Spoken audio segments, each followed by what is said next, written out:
मनोज जरांगे यांनी भाजप प्रदेशाध्यक्ष चंद्रशेखर बावनकुळे यांच्यावर केलेल्या टीकेवर आमदार डॉक्टर प्रवीण फुके यांनी आक्षेप जाहीर केला आहे। तर जरांगेंनी खालच्या दर्जाची भाषा टाळून समन्वयाने वागावे असा सल्ला फुके यांनी दिला आहे। मराठा समाजासाठी आरक्षणाची मागणी करण्याचा त्यांचा पूर्ण अधिकार आहे, मात्र वैयक्तिक पातळीवर टीका करणे योग्य नसल्याचे त्यांनी म्हटले। अशा वक्तव्यामुळे बावनकुळेंचे नुकसान होणार नाही, उलट जरांगेची प्रतिमा कमी होईल असा दावा त्यांनी केलाय। दरम्यान शिवसेना चिन्हाच्या सुनवाईवर न्यायालयीन प्रक्रिया सुरू असल्याने त्यावर बोलणे योग्य नसल्याचे फुके म्हणाले।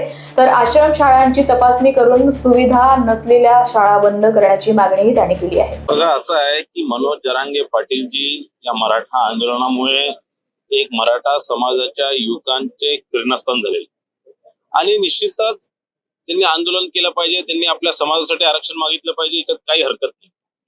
पण या प्रकारचे खालच्या पातळीवरचे टीका करून स्वतःच एक बद्दलचं जो मत आहे तो त्यांच्या समाजाच्या कार्यकर्त्यांमध्ये ते खराब करत।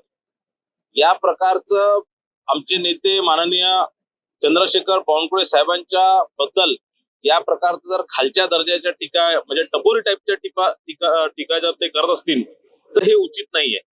आणि या प्रकारचे टीका करून ते काही बावनकुळे साहेबांवरती बावनकुळे साहेबांचं काही नुकसान होणार नाहीये किंवा बावनकुळे साहेबांवर काही टीका केली बावनकुळे साहेब काही कमी होणार नाहीये, पण कुठेतरी जरांगे पाटीलजींचीच पत कुठेतरी घसरणार आहे। तुम्ही आकाशावर जर थुकले तर आकाशापर्यंत ते थूक पोहोचत नाही, तर ती थूक तुमच्या तोंडावरच पडते। आणि म्हणून आपण संयमाने वागा।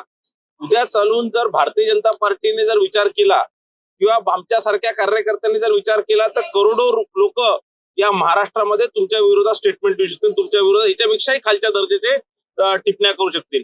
पण आम्ही सभ्यता सोडलेली नाहीये, आम्ही संयमी सोडलेला आहे, आम्ही संयमाने वागून राहिलो, आपणही संयमाने वागा। Report Lokvahini media Gondia.